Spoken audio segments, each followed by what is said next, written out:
안녕하세요. 오늘 저희가 함께 살펴볼 자료, 이런 운동을 해보세요. 내 병은 내가 고친다. 시리즈 4, 관절염 편입니다. 관절 불편할 때 집에서 해볼 만한 운동법들이 좀 나와 있네요. 어떤 점들을 좀 중점적으로 보면 좋을까요? 네, 이 자료는 이제 다리, 무릎, 어깨, 허리 이렇게 부위별로 좀 맞춤 동작을 제시하는데요. 핵심은 그거 같아요. 무리하지 않는 선에서 관절을 좀 부드럽게 움직여주는 것. 단순히 운동법만 쭉 나열된 게 아니라 각 동작에 어떤 원리가 있는지 그걸 이해하는 게 중요하겠죠. 혹시 여러분께서 불편함을 느끼는 부위가 있다면 이 방법들이 어떤 원리로 도움이 될 수 있을까 같이 한번 파헤쳐 보시죠. 좋습니다. 그럼 먼저 다리 운동부터 볼까요? 자료 보니까 누워서 깍지 낀 손으로 무릎을 가슴 쪽으로 한 5초간 당기는 동작. 십리 같은 게 뭘까요? 이 동작의 핵심은 압박 없는 움직임이라고 할 수 있어요. 그러니까 체중 부하 없이 고관절하고 무릎 관절을 좀 부드럽게 움직여서 관절 주변 혈액순환을 돕고요. 네, 그러면서 뻣뻣함도 좀 줄여주는 그런 효과를 기대하는 거죠. 특히 아침에 일어났을 때 좀 굳어있다. 이럴 때 해보면 좋고요. 막 힘을 많이 주기보다는 부드럽게 가동 범위를 확보하는 게 목적입니다. 압박 없이 부드럽게요. 그렇군요. 그럼 다음 무릎 운동으로는 무릎 진자 운동이 있네요. 의자에 앉아서 무릎을 그네처럼 이렇게 폈다 굽혔다 15회씩. 이건 그 앞서 본 다리 운동이랑 비슷한 원리일까요? 네, 비슷하면서도 약간은 다른데요. 이것도 역시 체중 부하가 적은 상태에서 무릎 관절 자체의 움직임을 만들어주는 건 맞아요. 근데 진자 운동 이 이름처럼 좀 자연스럽게 움직이면서 관절액 순환을 촉진하는데 조금 더 중점을 둔 것 같아요. 쉬는 시간마다 틈틈이 하라고 권하는 걸 보면 그냥 일상 속에서 부담 없이 관절을 좀 깨워주는 그런 역할인 셈이죠. 흥미없네요. 틈틈이. 다음은 대퇴사두근 스트레칭. 벽 짚고 서서 다리를 뒤로 접어서 당기는 동작. 이게 균형이랑 유연성 향상에 좋다고요? 이게 그냥 근육만 늘리는 거, 그 이상의 의미가 또 있을까요? 그럼요. 당연히 있죠. 대퇴사두근, 그러니까 허벅지 앞쪽 근육이잖아요. 이 근육의 유연성이 무릎 관절의 움직임이나 안정성에 직접 영향을 주거든요. 이 근육이 짧아지거나 뻣뻣하면 무릎에 좀 부담을 줄 수 있어요. 게다가 한 발로 서서 균형을 잡는 이 과정 자체가 코어 근육하고 균형 감각을 단련시키는 효과도 있는 거죠.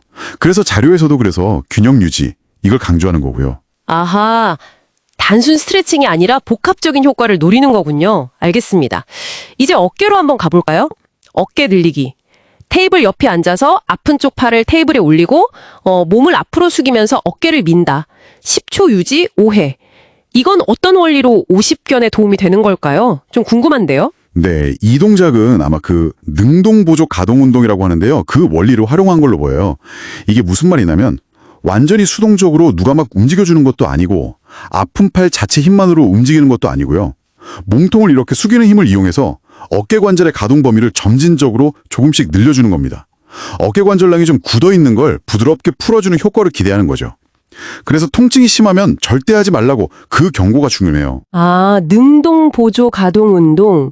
그렇군요. 그럼 다음 어깨 운동인 어깨 뒤로 넘기기도 좀 비슷한 맥락으로 봐야 할까요? 누워서 반대 손으로 팔꿈치를 받쳐서 머리 위로 넘기는 동작인데요. 네, 맞습니다.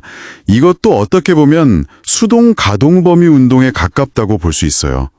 아픈 어깨 근육에 힘을 좀 빼고 반대쪽 팔에 도움을 받아서 어깨가 움직일 수 있는 범위를 부드럽게 확보하려는 시도죠. 이것도 역시 통증이 없는 범위 내에서 점진적으로 시행하는 게 핵심입니다. 네, 알겠습니다. 자, 마지막으로 허리 관절 강화 운동입니다. 바닥에 누워서 무릎을 세우고 한쪽 다리를 다른 쪽 다리 위에 포갠 다음에 양손으로 아래쪽 다리 무릎 뒤쪽을 잡고 가슴 쪽으로 당기는 동작. 10초 유지하고 좌우 5회씩.